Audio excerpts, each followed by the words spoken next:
రాజమండ్రి టీడీపీలో చల్లారింది అనుకున్న అగ్గి మళ్లీ అంటుకుందా? పిల్ల కాకేం తెలుసు, ఉండేలు దెబ్బ అనే స్థాయికి ఎందుకు వెళ్లాయి సిచ్యువేషన్స్? ఒకే పార్టీకి చెందిన ఇద్దరు ఎమ్మెల్యేలు కయ్యానికి కాలు దువ్వడానికి రీజన్ ఏంటి? ఏ విషయంలో తాజా గొడవ మొదలైంది? ఎవరా ఇద్దరు శాసనసభ్యులు? టీడీపీ సీనియర్ నేత రాజమండ్రి రూరల్ ఎమ్మెల్యే గోరంట్ల బుచ్చయ్య చౌదరికి సిటీ ఎమ్మెల్యే ఆదిరెడ్డి వాసు కుటుంబం మధ్య మరోసారి రచ్చ రాజుకుంది.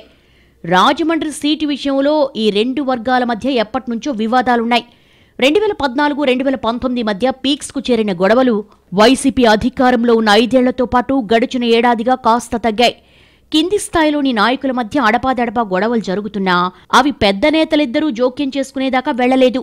కానీ తాజాగా పొట్టి శ్రీరాములు తెలుగు విశ్వవిద్యాలయం వ్యవహారం మళ్లీ నిప్పు రాజేసిందంటున్నాయి రాజమండ్రి రాజకీయ వర్గాలు. యూనివర్సిటీని పూర్తిగా రాజమండ్రి తరలించేందుకు లైన్ క్లియర్ అయింది. దీనికి కేబినెట్ ఆమోదముద్ర కూడా పడడంతో తానే సాధించినట్లు ప్రకటించుకున్నారు నగర ఎమ్మెల్యే ఆదిరెడ్డి శ్రీనివాస్. కానీ ఒక పక్క రూరల్ ఎమ్మెల్యే గోరంట్ల బుచ్చయ్య చౌదరి, మరోవైపు రాష్ట్ర మంత్రి కందుల దుర్గేష్ తదితరుల పాత్ర కూడా ఈ విశ్వవిద్యాలయం ఇక్కడికి రావడంలో కీలకంగా ఉన్నట్లుగా ప్రచారం జరుగుతోంది. దాన్ని పట్టించుకోకుండా మొత్తం తానే ఏదో దీన్ని సాధించినట్లు ఆదిరెడ్డి వాసు ప్రకటించుకోవడాన్ని ఆయా వర్గాలు జీర్ణించుకోలేకపోతున్నాయట. ఇన్నాళ్లు కామ్గా ఉన్న బుచ్చయ్య ఈ ఎపిసోడ్తో ఒక్కసారిగా భగ్గుమన్నారు. ఆదిరెడ్డి కుటుంబంపై ఓ రేంజ్లో రెచ్చిపోయారు. యూనివర్సిటీ కోసం తాము పాటుపడితే తగుదునమ్మా అని ఇప్పుడొచ్చి తన పేరు వేసుకునేందుకు తహతహలాడుతున్నారని, కొందరు నాయకుల గురించి తాను మాట్లాడదలుచుకోలేదంటూ హాట్ కామెంట్సే చేశారు. యూనివర్సిటీ కోసం రూరల్ ఎమ్మెల్యే తాను తొలి నుంచి కృషి చేస్తూ పలుమార్లు అసెంబ్లీలో ప్రస్తావించారన్నారు బుచ్చయ్య. ప్రభుత్వానికి అనేక ప్రతిపాదనలు కూడా పంపినట్టు వివరించారు. మంత్రి దుర్గేష్ కూడా దీనికోసం తన వంతు బాధ్యత నిర్వర్తించి ఉండవచ్చునన్నారు. అదంతా మర్చిపోయి ఇదేదో తమ గొప్పని తండ్రి కొడుకులు చెప్పుకోవడం విడ్డూరంగా ఉందని అన్నారు బుచ్చయ్య చౌదరి. ఆదిరెడ్డి కుటుంబ సభ్యులు ఏడాది కాలంగా ఏం పొడిచారంటూ ఘాటుగానే రియాక్ట్ అయ్యారు సీనియర్ ఎమ్మెల్యే.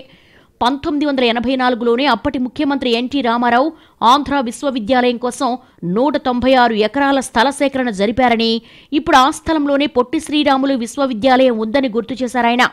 నిన్నగాక మొన్నొచ్చిన వారికి ఏం తెలుసు చరిత్ర అంటూ ఫైర్ అయ్యారు గోరంట్ల.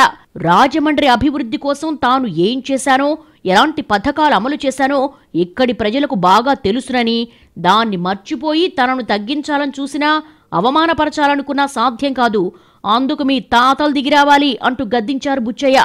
ఎవరేం చేశారో బహిరంగ చర్చకు సిద్ధమని ఒక టీడీపీ ఎమ్మెల్యే మరో టీడీపీ ఎమ్మెల్యేకు సవాలు విసరడం ఆసక్తికరంగా మారింది. మరోవైపు ఇటీవల రాజమండ్రిలో జరిగిన మినీ మహానాడంతా సిటీ ఎమ్మెల్యే ఆదిరెడ్డి వాసు ఫ్లెక్సీలు ప్రచారంతోనే సాగింది. స్వాగత ద్వారంపై కనీసం rural MLA Butchaiah Chowdary photo లేకపోవడంతో ఆయన వర్గీయులు ఆందోళన చేశారు. మొత్తం మీద అధికార పార్టీకే చెందిన పక్కపక్క నియోజకవర్గ ఎమ్మెల్యేల మధ్య వివాదం, సవాళ్ల పర్వం రాజమండ్రిలో పొలిటికల్ హీట్ పెంచుతోంది. ఇది ఇక్కడితో ఆగుతుందా లేక నెక్స్ట్ లెవెల్కి వెళుతుందా అన్నది ఆసక్తికరంగా మారింది.